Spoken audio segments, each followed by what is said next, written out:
Alors, Guy Marius Sagna, le président Macky Sall, qui compte organiser un dialogue. Si d'emblée, tous les acteurs de l'opposition, votre mouvement, même le FRAPP, dit ne pas vouloir participer à ce dialogue, comment est-ce qu'on va trouver une solution à toutes ces situations? Si les acteurs concernés ne dialoguent pas, comment sortir de l'impasse? Deux choses. Comment dialoguer avec le putschiste Macky Sall? Comment dialoguer avec le tortionnaire Macky Sall?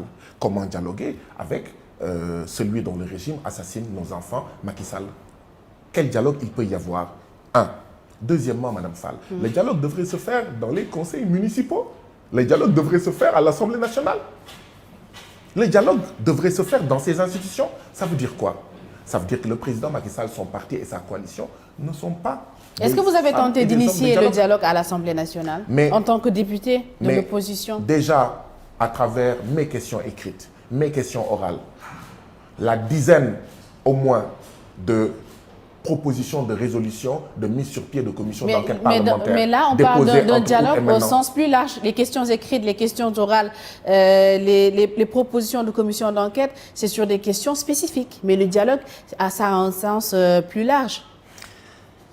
Alors, il ne faudrait pas que nous nous méprenions.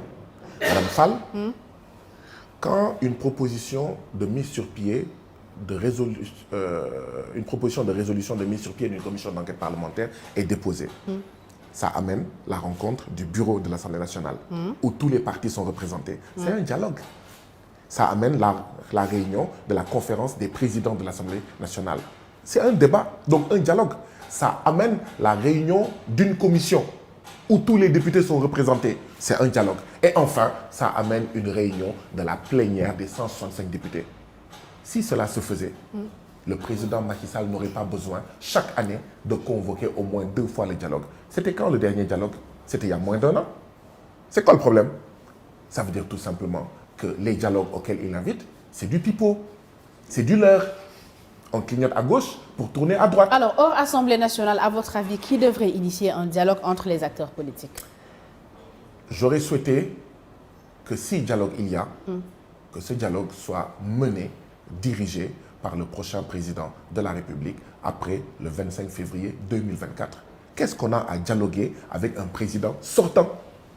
Il y a quelque chose de surréaliste quand même. Le président Macky Sall nous impose alors que c'est fini, alors qu'il est parti, alors qu'il a 1 pied et 4 doigts hors du pouvoir. Donc pour vous, il est hors de question de dialoguer avec le président Macky Sall? Nous lui demandons tout simple, le seul dialogue qu'il pourrait y avoir, c'est celui du respect de la Constitution. C'est tout. Il n'avait pas à reporter. Il n'a pas à faire un jour de plus après le 2. Maintenant, c'est lui qui s'est mis dans cette impasse. Dans les lois et règlements, dans la Constitution, il y a la possibilité de régler l'impasse et la difficulté qu'il a imposée au peuple sénégalais, malheureusement de manière dramatique, parce qu'on a commencé à compter les morts. Il y a dans la Constitution, les lois et règlements, des solutions à cette impasse. Il n'a qu'à les trouver. Elles existent, ces solutions, pour que le 3 avril, qu'il rende le pouvoir au peuple sénégalais souverain.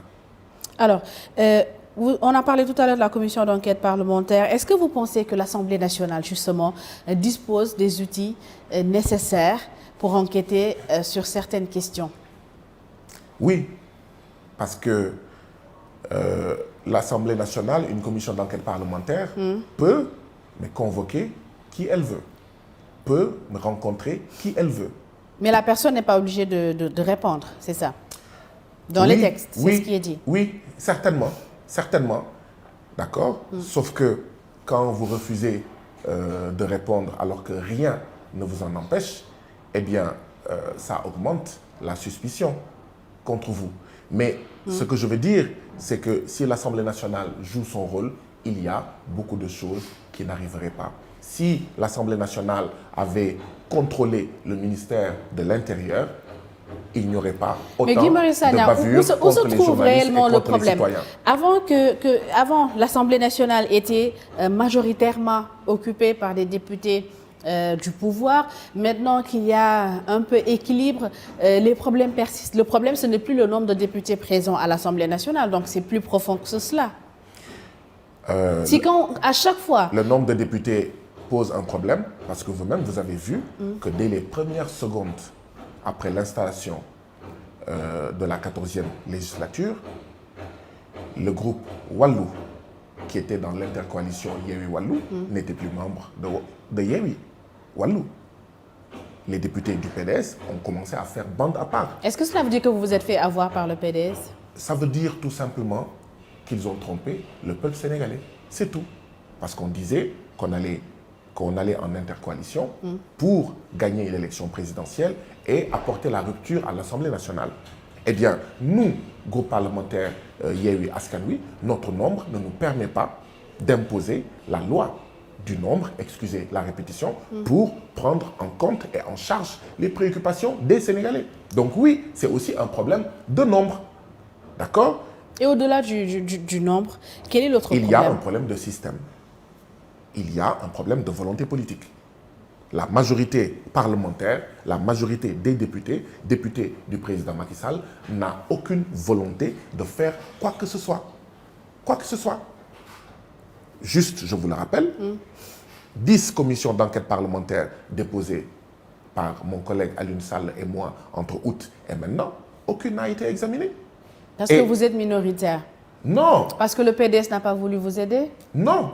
Ça a été illégalement ignoré. Parce que le règlement intérieur de l'Assemblée nationale dit clairement que les propositions et projets arrivent et sont numérotés.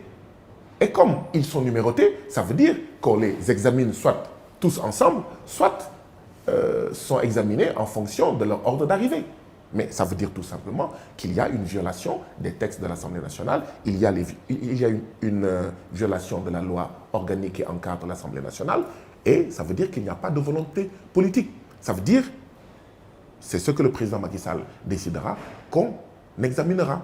Et puis, vous comprendrez aisément, ainsi que le peuple sénégalais, que quand on dit qu'il y a 136 milliards que le gouvernement a donné gratuitement, gracieusement, illégalement à la Sabodala Gold Operation, ça pose un problème. Dans l'exploitation de l'or? Absolument. Ça va poser un problème au gouvernement que la lumière soit faite sur cela.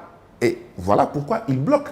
Quand je demande où est l'argent des 93 djambars morts pendant la guerre du Golfe, leurs veuves et leurs orphelins attendent encore leur argent, c'est bloqué, cette commission d'enquête parlementaire. Quand je demande, je veux une commission d'enquête parlementaire pour comprendre pourquoi est-ce que les ASP